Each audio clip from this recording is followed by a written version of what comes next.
Eagle looking great. Your go. Hello, everybody, and welcome back to another episode of the Sci-Fi Wise Guys. My name is Chris. And my name is Anthony. Here on the Sci-Fi Wise Guys, we watch and review science fiction and science fiction adjacent visual entertainment media, usually of the straight-to-stream variety, but lately we've been branching out. And one of those things that we decided to do a little callback for is a short film. But before we get into that, my friend Anthony. Yes. How are you? Chris, my acquaintance. I'm doing okay. Acquaintance. Very rude. How are you doing? Acquaintance. I see. Mostly, I've spent the day crafting. That's the word I'm going to use. Crafting apologies for people. I'm not going to share any of them on this particular episode, but there are some apologies coming. Fair enough. Not for you, Chris. I would never apologize to you. Oh, well, Don't care how wrong I am. Well, when you said crafting apologies, I thought you were indicating that you were writing apologies for other people. Oh, no. Those are the people that have something to apologize for, which I do not. No. I have nothing to apologize for. I think that if you started apologizing, you just wouldn't stop. You know what? I never did anything wrong. Existence. No, I didn't make that movie. So, not existence, existence. I'm sure there is a movie called Existence, but it was funnier that way. I do want to follow up before we jump into James Cameron's glorious short film. I drove out of town this past weekend. I went to Austin for a Greatest Generation live show. I have some horrible pictures, and by horrible I mean the lady who works at the theater who was taking the pictures took them off center and at an angle, so we're like, it looks like they're real bad. They're just framed horribly. Regardless, and then I also drove around the north side of town, so I went north and I went south. I didn't see any corn, so I'm not saying there's no corn around, Christopher. I'm just saying that I went north and south. So now I'm gonna go east and west. This next weekend, I'm actually going west. East. So you think east? No, okay. I know it's east. Okay. I have very little reason to go east, so I'll see if I can come up with an excuse to find that corn. I'm just trying to find it. That's all. I'm just trying to find it. Google is your friend. It's more interesting just to get in your car and drive in a direction and be like, nope, just cotton. Fair. Just cotton. But other than that, no. Live show was awesome. If you're a fan of this pod, which I don't know why you would be, then you would be a fan of the Greatest Generation podcast or the Greatest Trek, the duo there. And the live show was great. They reviewed Star Trek V, The Final Frontier. It's a good movie. It is a movie. We'll review it one day. One day we'll just do all of the Treks in order. Sure. I think Star Trek V might be the last movie we ever review on this podcast. Like if we were like, oh man, this is done, we're going to capstone it with Star Trek V. It'll be a 3-hour long review where we deep dive the stupidest things and mostly just riff on Shatner. Hey man, probably his best acting is in that movie. Think so? Like that scene where he's like, you can't take away my pain. I need my pain. Like just like his performance. That's bad. In that scene is really We're great. here to talk about James Cameron. I'm not sure how it's bad, but sure. Not Shatner's direct. No, Shatner's best acting was in a Priceline commercial. Man. Moving on. Maybe in that Twilight Zone episode. Why don't you tell the people what we watched, Christopher? We watched the 1979 short film Xenogenesis. Sorry, 1978. Yeah, we're starting off with alternative facts. Xenogenesis is a 1978 Canadian-American science fiction short film directed by James Cameron. It stars William Wisher Jr. and Margaret Umbel. It looks like that Margaret's name may have been misspelled on more than one occasion, because if you just check out the search, it also indicates Margaret Undel. Oh, like UND or UMB? UNDIEL and UMBEL. See, I'm interesting. I wonder if that was, we can look into that if you like. I wonder if that was deliberate. You know, like maybe she was doing an alternate spelling for whatever reason, actors. Blurb for this one. A woman and an engineered man are sent in a gigantic sentient starship to search space for a place to start a new life cycle. Raj decides to take a look around the ship. He comes across a gigantic robotic cleaner. Combat ensues. This has got a 5.4 on IMDb, 1,300 ratings. It is got a median, an unweighted mean of 5.6. So it's sitting at 5 and 6 for most of the votes. So if you turn these votes sideways, this line bar chart, yeah, Space Invader-ish. yeah, pretty Space Invader. I'll take it. Okay. I didn't look for it on Metacritic because there's no way, because it didn't get a release, or on Rotten Tomatoes for the same reason. I did, however, find it on Letterboxd, where it's sitting at a 2.8, or the equivalent of a 5.6. And it's got the exact same blurb. So I'm going to go out on a limb, Christopher, and say that not a lot of people have seen this or even know that it exists. You can find it on the YouTube. What a brave statement. Yeah, I don't think it's that brave. I don't think I'm going out on a very large limb. Yeah. It's very sturdy. Actually, just in the treehouse still. Yeah, just by the limb, I mean my front porch, the patio that I chopped the tree down to make. The only versions of this that you can find, like I said, they're on YouTube and a few other video hosting websites. So if you go to Wikipedia and look up Xenogenesis, it has an entry and actually links to the film, so you can watch all 11 minutes and 57 seconds of it. And it has a timer on it, like printed the entire time. Like the runtime, like it's a screener type copy. It's not quote unquote finished. He made it on a budget of $20,000 in his living room, which I have not done the math, but $20,000 in 1978. Let's see. From a dentist. He borrowed it from a dentist. I like it's not even his dentist or like his cousin who happened to be a dentist. The Wikipedia article just says a dentist. I wonder how that comes across. Like I've worked with a few dentists for my job, and I never just thought, like, yeah, $20,000. I got this really cool idea for a movie. Let's see. $20,000 in 1978 would be the equivalent of $94,413.80. And like, it's such a weird thing to think that James Cameron, his first writing and directing project, his first project, has a higher budget than a lot of the movies and projects that we review on this podcast. I wouldn't say that. And then a lot of them. I mean, $100,000 is the entire FP franchise. Yeah, but that's maybe all of Jason Trost's. You said a lot of. And then you named 6 movies. I bet if we look through, I mean, we've just done a lot of independent films, a lot of short films that were made on some shoestring budgets, a lot of labor of loves, and some others that weren't so great. That didn't come from a good place, if you will. But no, it's just interesting that he started off with like, just, I don't know, is he enigmatic? Is he charismatic enough to just walk up to a dentist office and ask for money for a film? You know, it's just interesting. It's very interesting. I mean, so if you look at James Cameron's Wikipedia page, sure, after borrowing money from a consortium of dentists. So number one, 2 conflicting stories. Who do we believe, James? Who? Which Wikipedia article do we believe? Yeah.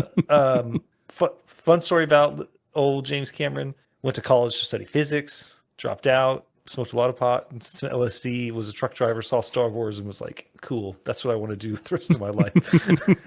So, I also saw Star Wars at one point in my life and said, yeah, that's what I want to do for the rest of my life. Just watch But I meant fly a starship. Yeah. He meant make movies. Yeah. Just infinitely more realistic, for sure. I wanted to have a series of maneuvers, which is blissfully, careening to the left. I mean, you don't know what type of electronic countermeasures are going on, and that he moved right into their blind spot. Sure, let's get back to Xenogenesis there. So 12 minutes, roughly. If you find this on YouTube, one of the versions that I found on YouTube that you watched, I assume, the sound cuts out at 10 minutes, but I found another copy in which the sound does not cut out. Well, interestingly enough, I found that. And when I got to that part, I said, oh, there has to be a better copy of this somewhere. So I found it embedded through a different player, not a YouTube, linked to an article that's archived, but linked on Wikipedia from Xenogenesis. So I was like, oh, okay, this has got to be the good one, but it has the exact same problem at the exact same times. So they're all pulling from the same source. But you gave me a link that didn't have any issues. Because it actually cuts out twice. Quality's not great, but I wonder if that's because the only existing copy was on reel-to-reel and then eventually got moved to digital. So, you see some scan lines in there for sure. It's some artifact. It is in glorious 240p, and I doubt that it's in full 240p. Like it's a cop. Like at this point, not only was it obviously a home movie in 1978, it's already going to be low quality, but the version that we're seeing is, I suspect, been copied multiple times, and you lose just a tiny bit of fidelity every single time. Would you have been surprised if like a commercial for KFC came on, like right at the end when the movie ends? KFC, maybe. Yeah. I was just thinking of Carl's Jr. No, not so much. I would have been like, oh, okay. So, Xenogenesis, interesting film in and of itself. Before we deep dive into the film, because we really isn't much to deep dive into, two principal actors, two actors entirely, shot entirely in his living room. Yeah. Cool. Not sure how that. Still not picking up how that worked. Interesting model work. Very interesting model work. Very good model work, actually. Yeah. Well, it just, I think that's always been his purview, like what he's really good at, which is set pieces and action sequences. Oh, when you mentioned that he was inspired by Star Wars, which is arguably some of the best sci-fi model work that exists, right? Is George Lucas's original Star Wars trilogy. Right. So him being inspired by that, it makes a lot of sense. He would put a lot of care into it. But I was actually very, very impressed with the movement of the Walker and the giant evil Wally. And as they're combating, I thought it was Rob. I wrote down both. I wrote down in my notes the first thing I said was like, "Oh, it's like a giant Rob," and then later I referred to it as evil Wally. Yeah, he just wants to play Gyro Mike. That's all. Yeah, who doesn't? If I could be doing that right now, I would be, Chris. With a broken Rob. Have you ever played with a Rob? No. Me neither. It's one of those things where it's like, I had doesn't work very well, but I still want the running pad and the power glove and the Rob because it looks cool. I had a chance to buy one, I think a few years ago. Like someone was selling it locally on nice Facebook Market, and I was like, I could use a Rob the Robot, but I could also use $100. So $100? I don't know, but I guess it probably wouldn't have worked if it's clean. So he co-wrote this with Randall Frakes, who he worked with for years afterwards. Frequent collaborator, yeah. Frequent collaborator, indeed. Kind of like me and you. Randall Frakes also, I love that in addition to working in special effects and some writing, he did the novelizations for Terminator and Terminator 2, which I think is really interesting. Like, I do this, but I also write. And my buddy, my good buddy James Cameron needs somebody to do novelization. I'm in, right? I think that's really, really cool. That's really, really cool. The first minute of this movie, exactly 60 seconds. I timed it. Credits. Cool. And then it is storyboards with voiceover. Not bad, but it definitely sets up a lot. There's a good couple minutes of exposition. And then it's Raj, the Bionic Man, who spends most of this film hanging off the ledge of a giant catwalk because he was so inspired by Star Wars, and Star Wars is like, you don't need railings above giant pits. That doesn't make any sense. To be fair, they did come across a derelict starship, so it's not like humans designed this spacecraft. But, yeah, it has got the giant robot who's been doing the dusting and keeping everything up to date. So you know what? I will give James Cameron and Mr. Frakes the slightest bit of grace that I will not give George Lucas, if we're being clear. Just slightly more. Yeah. So I love the way he pushed his foot up to make it look like he was dangling off the ledge and not just like laying down on the table on a table or something. Like he did a really good job of trying to like make it look like he was falling. Yeah. Good acting. I like in my notes I wrote down, this inspired Solid Snake and all the hanging. Oh, like Hideo Kojima saw this movie and was like, "Oh, I could write a character that could hang on a ledge for 8 minutes." No, there's a collaboration. He's on there for a long time. He's on there, and then he gets almost up and then falls right back down. Yeah. Now they sidelined him hard.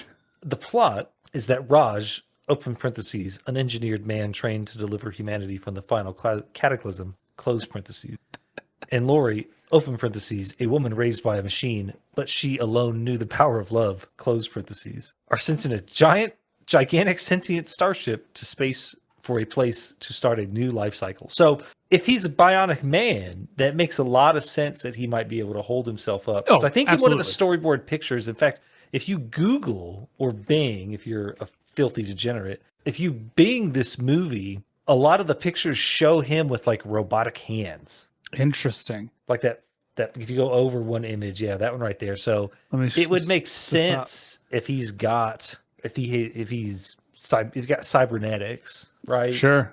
That he would be able to hold himself. But that doesn't really come across in the movie. And it could just be the quality. But the yellow jumpsuit really just attracts the eyes. So yeah. I was going to say it's a little bit. Yeah, you can kind of see it there. It's really hard to get stills of this. But you can kind of see it in here. Look, there's 70 screenshots for this unreleased short film from 1978 in IMDb. I don't know. I don't throw around the word privilege a lot, but geez, way to go, James Cameron. I'm just gonna click through these as we're talking. There's Giant Wally. Yeah. But no, for sure, this interesting movie. William Wisher, who played Raj, went on to have a really interesting career. I don't know if you looked him up. I did not. He's got a couple cameo roles. He is an LAPD officer known as L1L19 who gets incapacitated by the Terminator. Oh, in Terminator 2, he plays a man shopping with his girlfriend and takes pictures. The guy who's just standing there clicking constantly, that's him. Okay. He also wrote additional dialogue for the Terminator. He wrote Terminator 2 along with James Cameron. Okay. He's the story and screenplay for Judge Dredd. They can't all be winners. Screenplay of The 13th Warrior, which is a fantastic movie, which we should watch. Exorcist: The Beginning, Live Free or Die Hard, and IT. Also is credited as the ghost script doctor for the first two Die Hard. Die Hard with a Vengeance and Live Free or Die Hard, for which he was also an executive producer. Okay, so he's definitely done some things then. Yeah. Good for him. Uncredited revisions, Pumpkinhead, Nightmare on Elm Street 5, Die Hard with a Vengeance, I already mentioned it, Broken Arrow, Eraser, Mercury Rising. Also, that is hard to look at. Ooh, yeah. Also, Unmade Project I guess he was writing a movie called Rainbow Six. Interesting. Yeah. I hear that. I mean, did you watch? Sorry, we're going to talk about Tom Clancy for the next 45 seconds. If you can, go ahead and skip ahead. Did you watch Without Remorse, the Amazon Prime original movie with Michael B. Jordan playing John Clark? No. Okay. I heard it was decent though. It's pretty good. It's pretty good. I heard it was John Clark is Rainbow Six, or he's leader of Rainbow Team. And they in the end, like during the credits or the very last scene, I can't remember which, he starts trying to recruit for Rainbow. So, all right, welcome back, everyone who skipped ahead. We should play those games again sometime. I actually, all right, go ahead and skip ahead another 45 seconds. I actually did start playing Rainbow Six Vegas a week or two ago. It aged. It aged. The second one's better. It is, but I was like, that's the thing. The second one's always been better, and I've never actually beaten the first one because I always give up partway through because I'm like, I hate this. Okay. But welcome back, everybody. Just looking through these. Look at that rat. It looks like a rat. Yeah, the crawler's command pod or whatever, like her, like the motion controls, like how her Mighty Morphin command pod. Well, no, just like I guess you can't have a joystick, right? If you're trying to command 4 independent legs, right? So it was fascinating that's what they chose, which is to have see if we can get a better. Yeah, there you go. Like a piece of workout equipment, like the pulleys. I wonder if she's probably got some at her feet as well. Sure. They're probably that April O'Neil jumpsuit is necessary to keep it going. Well, like if you watch any of the Gundam shows or read any of the mangas, if you're also a filthy degenerate, whenever they're in the cockpit, they obviously have foot pedals for their legs, but they have joysticks for their arms. And so I would also assume that she has some kind of foot pedal. Oh, for sure. So, yeah. And her mining laser there. But which one does that control? Does it control the back legs? Does it control the front legs? The way she punches and then it hits him with the front leg, I'm thinking that the legs, her legs control the back legs and her arms control the front legs. Why are there 6 pedals if there's only 4 directions? These are all good questions that will never be answered.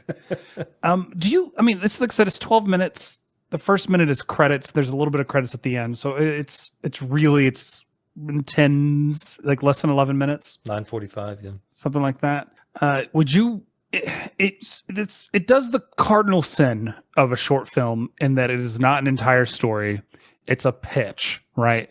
It's not it doesn't have a beginning, middle, and end. It has exposition set up. It has one action scene to show you. It's really just him trying to show off what he can do Right. with a little bit of money and some miniature effects and some of the shots and whatnot. Which miniatures and the shots of making them look big, excellent. But there weren't like any shots in particular that stood out to me as going, oh wow, like showing off really. And then there's really no ending. Like it just kind of ends after they beat Evil Wally. Do they? Or maybe, who knows? It's ambiguous, and that's the point. Is that I have talked down on a lot of short films that do this exact same thing. Like when I look for a short film, I'm not looking for a pitch or there's another word I'm looking for in there, but I'm looking for something with a beginning, middle, and end, something with a complete story. I don't mind if it's a little open-ended because a lot of stories are. And so here I'm kind of torn because I know what James Cameron went on to do after this, right? Mostly good things. And then he ruined his legacy with Avatar. And but so I can see where I can see the influences, I can see where he's exercising and learning, so I can appreciate that. But at the same time, if this was the only thing he ever did and we just happened to find it, even if it had been cleaned up and it looked good, right? It was in solid 240p or maybe even, something a little better. And this was decent. I would be like, no, don't watch this. This is a waste of your time. It's not going to go anywhere. So as a short story or a short film, I don't think this is worth the price of subscription. There's so many better short films to watch with your 10 minutes.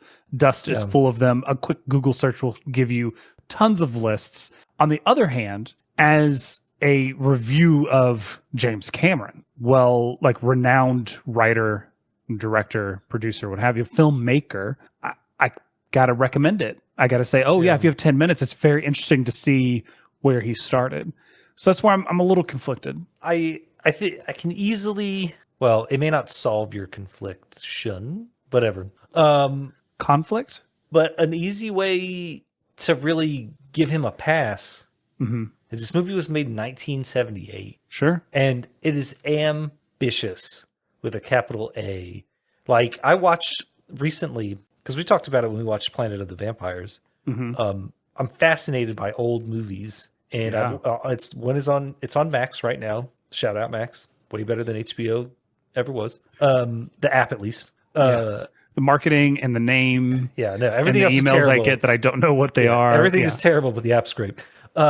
Journey to the Moon, which I believe came out in 1921, is a French film. It's silent. The only thing that's in it is music. And in 21 minutes, a bunch of French people were able to tell me a story about people like shooting a cannon at the moon, going there and realizing that there's a bunch of crazy devils there, and then they return.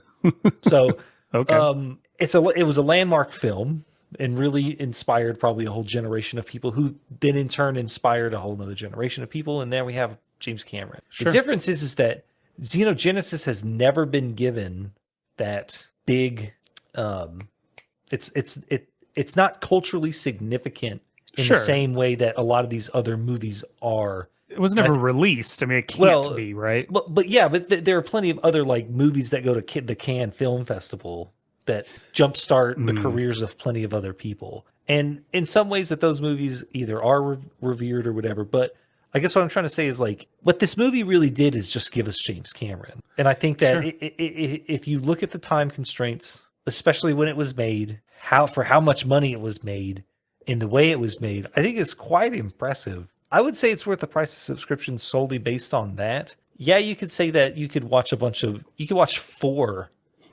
short films on Dust probably that would be way better with the exception of Biopunk. We've reviewed several, yes. But I think the problem is those movies are made in the last 20 years. Yeah. They're inspired by this. Sure. They're not really starting anything. Yeah. Well, they might be starting some careers, but they're not necessarily. We don't know yet if they're going to start a movement or a renaissance in this or that, or just influence somebody else who's going to go on to make the next big thing, Right. in art, whether that's science fiction or not. Right. I get what you're saying. And I am going to give it the pass. I'm not upset with it. I understand that a lot of short films are this way for a reason. They are what they are. It is a medium to get their work out there. My misgivings aside, this obviously accomplished its goal. Yeah. It obviously accomplished its goal. And while you were talking, making a very good argument, I looked up Dark Star, the John Carpenter movie that started off as a student film, produced in the early 70s, 70 to 72. It had a final budget of $60,000 after it got picked up to be made into a full-length film. It has a beginning, middle, and end, I think. I think it mostly has a middle. And then it has like a quick beginning and a quick end. The movie doesn't know what's going. Like, it's several different movies. But you were talking about the budget and what he's able to do. And I guess because if I recall, Dark Star, he started making it. Yeah, well, I mentioned already, he was a film student, so he has some resources and he's done some practice work and understands some things. It's the one thing that I would, because it's John Carpenter's first film. It's O'Bannon's first film to write, and so then both of them would go on to be just as, if not more, influential than James Cameron. And it's the one thing that aesthetically I think this reminds me the most of, just the way the models work. Okay. And some of the camera angles and whatnot. But Dark Star isn't a short film. No, it's not. It's not at all. No. Yeah. It's just, you were talking about bigger films that were influential and him starting off and whatnot. And this is the start of a different set of filmmakers. It is a bit different. You're right. A film, a student film can lead to the same type of success that a short film can. It's just they're coming from different places. Yeah. I just was really interested in what the budget was. I could not remember the budget for Dark Star. Another reason why we should do a James Cameron deep dive. If we can go ahead and just talk about it on the pod, feel free to cut this if you want. No. Doing the Abyss, that'd be a lot of fun. You said we could do other stuff that he's been tangentially related to. You talked about not Angel. Yeah, Dark Angel. Dark Angel, yeah. Battle Beyond the Stars? Yeah. Roger Corman hired him to work on it. I can't find what he did. But Battle Across the Stars is supposed to be like the first response to Star Wars outside of Star Trek: The Motion Picture, and much in the way that like it's one big space opera as opposed to Kirk staring at a view screen for 2.5 hours. That is, you just described it. We've reviewed the motion picture.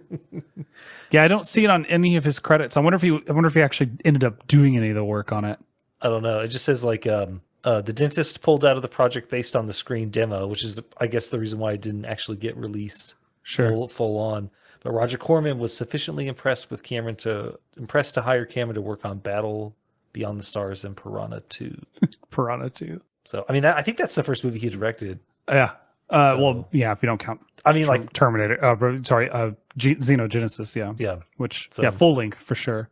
Let's see. Special effects were designed by James Cameron, so he did special effects for Battle Beyond the Stars. So, which I mean, based off of this and looking at the cover or the poster, for Battle Beyond the Stars, I can see why they did that. If we go to his IMDb page, is he credited? We go over here, art department. No. Visual effects? Where I'm looking for it, I don't see it. Go to the left. Did I miss it? No, visual effects. Battle Beyond the Stars, 1980. Additional director of photography, special photographic effects, miniature design, and construction. I'm going to pull up that poster and put that on the screen here. That is a movie that I have wanted to see for my own personal interest for a long time, but definitely something we should watch in the pod for two reasons. One, Roger Corman made it. The so-called king of cult, and the fact that it's a straight up B movie, like in almost every 100%. Sense of the phrase. So. Battle Beyond, got it. This was great. I love. This was a great kind of cleanser, if you will. What is it when you get the taste of something out of your mouth? Palate cleanser. Yeah, this is a palate cleanser. Thank you. after Horror and Space Month. And I'm looking forward. Maybe we can get into some more classic films. We're going to try to do some more off the wall stuff, classic or otherwise, and maybe some more independent stuff as we near the end of this season. We're only a handful of episodes away from episode 200, which, if we had counted correctly, we'd be well past 200, but we didn't. So we're coming up on episode 200. Maybe we'll do something special for that. Maybe we won't. Maybe we'll forget all about it. But if you have suggestions for anything that you think needs to get more talk, or you think we might find interesting, or is really bad and you want to punish us for some reason, you can email us your suggestions, scifiwiseguys@gmail.com. You can also hit us up on any of the social medias except for Facebook. Stay healthy, stay hydrated, and don't try to fight a giant Rob the Robot. Without your own giant Rob the Robot? I don't know. Who wins in a fight, Rob or Wally? That's all the time we have today. Thanks, everybody. Wally. Have a good one. Easy.